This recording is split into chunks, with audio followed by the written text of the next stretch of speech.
Welcome to CC Fashion. In this video, you're going to learn how to cut a man's senator. Please stay tuned as we cut. We start from the measurements. These are the measurements. We have the shoulder 18 inches, the chest 42 inches, waist 40, hips 42, and the full length 33. Then to start with, I have folded the senator in two.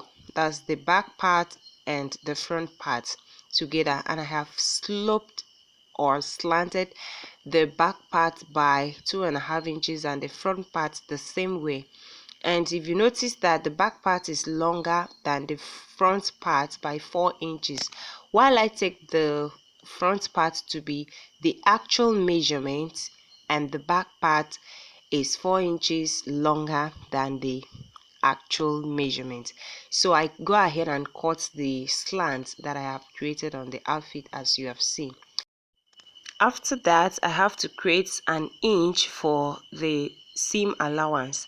The seam allowance is going to be joining the back part to the front part, and ½ inch on both sides will make it 1 inch. So I had to mark out 1 inch from the front part of it and draw a line across the slope that I made. That line is just 1 inch line. Remember, when you are joining back to the front, it will take 1 inch. So you go ahead and fold over the back part to the front, just as you have seen. Meanwhile, you're going to just fold it over to the line that you have created, the 1 inch line, and iron it. After ironing it, this is what I have. Then the time for me to mark my shoulder is here.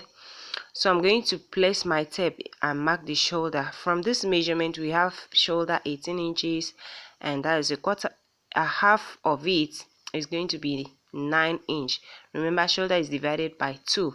Then I'll go ahead and mark 9 inch, and then I added ½ inch to it to make it 9.5. Remember, you're going to join the shoulder, your sleeve to your shoulder.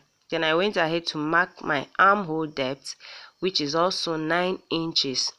Then from there, I had to connect the markings that I have created for my armhole depth and my shoulder. So after marking the shoulder and my armhole depth, which is 9 inches from that slanted point, I'll go ahead and place my chest measurement. A quarter of my chest is 10.5. Then I'll have to take the marking 10.5 inches. Then I mark it out and added my seam allowance of 1.5.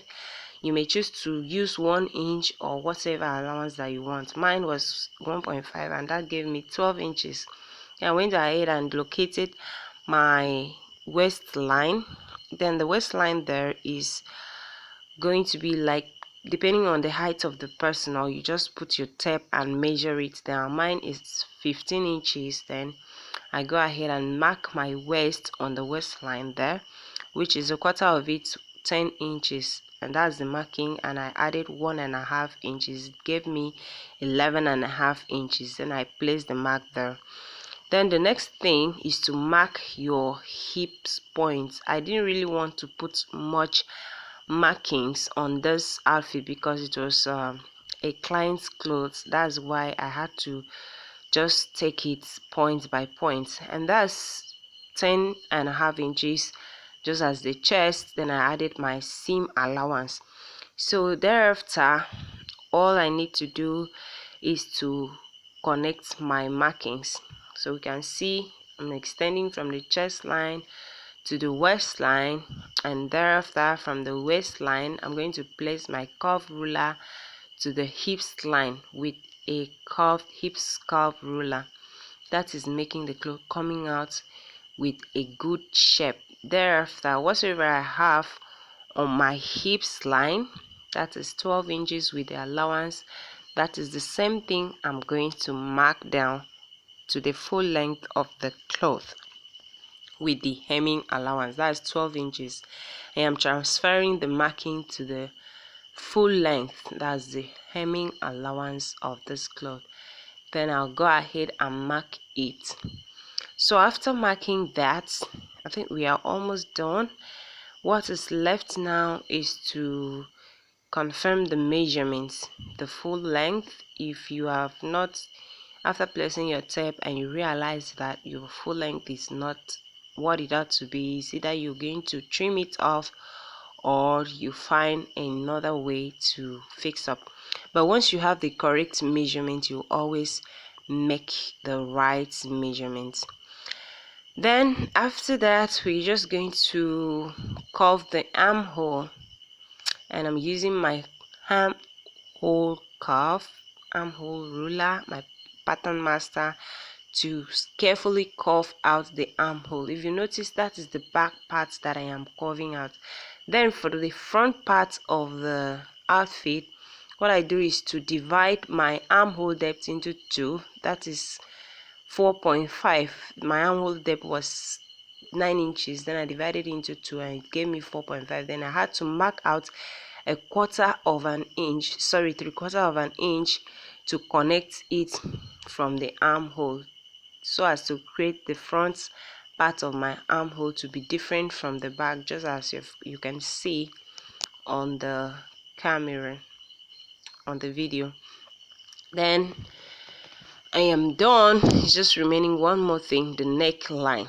Then to cut the neckline, there is a formula for this. Mine, I always start from the smallest, which is 2x4, to curve my neckline, and thereafter, if I realize that the neckline is not equals to what I want, I will either try to increase the neck depth and also the neck width. So, but initially I will go for a smaller neckline so as not to have a wider neckline.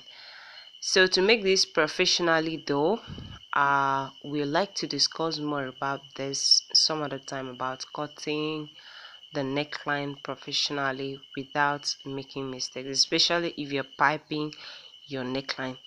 But it is always advisable to use a smaller neckline, so that if you want to turn any design that you want to make on the cloth, whether you want to turn it over, you go ahead. So now that I'm done with neck, I have finished. So all I did was to start from the back armhole and cut, following the lines that I have created during my drafting of this main senator wear. So I went ahead to cut the lines through, and that is what I had to do. Boom, the outfit is ready. Then for the front, I'll just practically lift up the front part of it and trace out the front armhole, and that will give me what I want. So guys, please, if you have not yet subscribed, do well to subscribe to this channel and help a sister out by hitting the like button. Yes, hit the like button and drop your comments down below. Thank you very much for always being there, for your support and everything that you do for this channel to keep moving. We'll still have more of interesting contents loading in this channel. Please do well to stay tuned. So I have finished cutting the front part of the armhole, and this is what I have. So that is where we stop. Bye bye for now. See you in my next video.